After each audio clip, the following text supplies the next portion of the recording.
அனைவருக்கும் பள்ளிப்பாளையம் தனக்கோடியின் வணக்கம். ஜோதிட தகவல்களில் இன்று நாம் ஒரு பெண்ணின் லட்சணம் கிரகநிலையை வைத்து எவ்வாறு சொல்லலாம் என்பதை பற்றி பார்ப்போம்.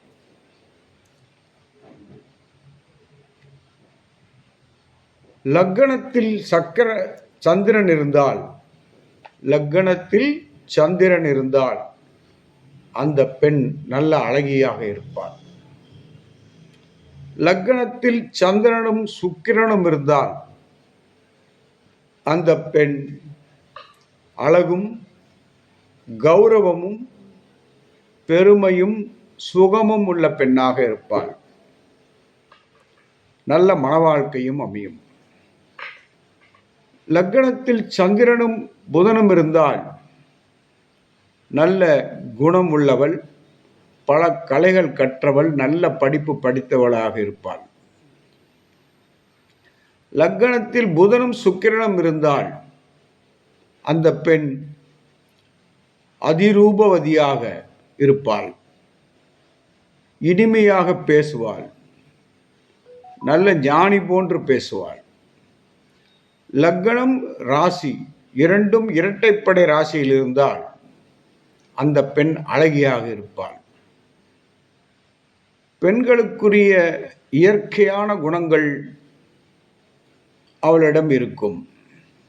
உயர்ந்த எண்ணம் உள்ளவள், தன ஆபரண யோகம் உள்ளவள், நல்ல கணவன் அமைவான், நல்ல புத்திரங்கள் அமையும்.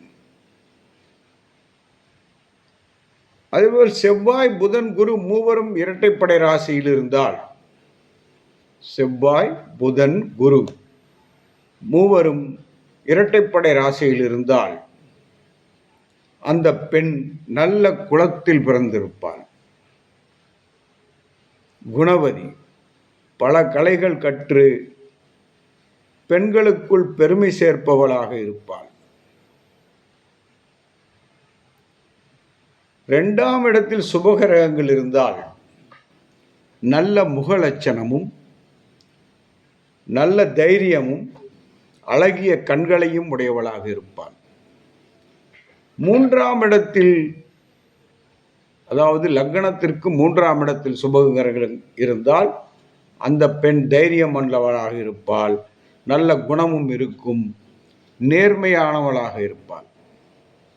4ஆம் இடத்தில் சுபகிரகம் இருந்தால் நல்ல குணமும் பதிபக்தியும் இருக்கும். லக்னம் 5, 9, அதாவது திரிகோணத்தில் சுபர்கள் இருந்தால் அந்த பெண்ணுக்குண்டான சுபாவமும் குணமும் நல்லபடி இருக்கும். யார் ஒருவிடத்திலும் அஞ்சாமல் ஒரு காரியங்கள் செய்யக்கூடிய பெண்ணாக இருப்பாள். இது போன்ற பெண் அமைவது ஒவ்வொருவருக்கும் சிறந்ததாக இருக்கும். அதே போல லக்னத்தில் சுக்கிரன், 3இல் புதன், 4இல் குரு இருந்தால் பெண்ணின் ஜாதகத்தில் லக்னத்தில் சுக்கிரன், 3ஆம் இடத்தில் புதன், 4ஆம் இடத்தில் குரு, இவ்வாறு ஒரு ஜாதகிக்கு கிரகங்கள் அமையுமே ஆனால் இந்த ஜாதகி யாரை மணந்து கொள்கிறாரோ, அதாவது இந்த ஜாதகியின் கணவருக்கு ராஜயோகம் உண்டாகும்.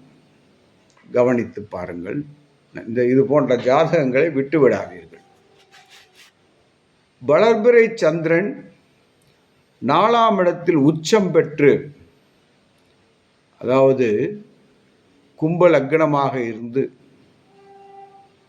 சந்திரன் உச்சம் பெற்று ரிஷபத்தில் அமர, 10இல் புதனும் 11இல் சூரியனும்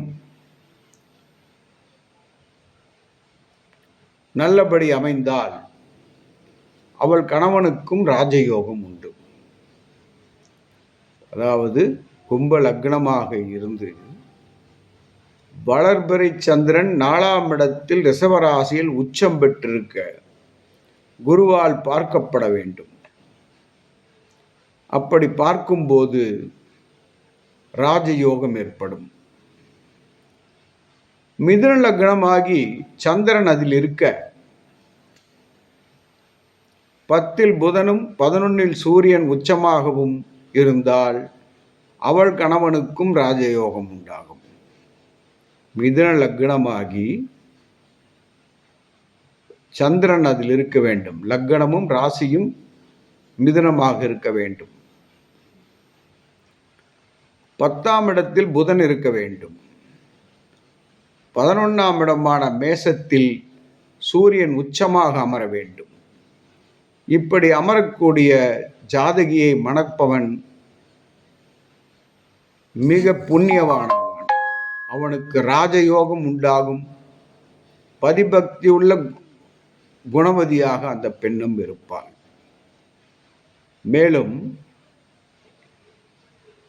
11ல் சந்திரன் நிற்க புதனும் சுக்கிரனும் கூடி 7ல் அமர்ந்து குருவின் பார்வை பெற்றால் ராஜயோக வாழ்க்கை அமையும்.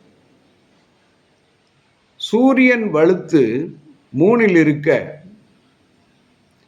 சனி 6ல் இருந்தால் அந்த பெண் குணவதி ஆவாள், பதிபக்தி உள்ளவளாவாள். கவனிக்க வேண்டும் இது.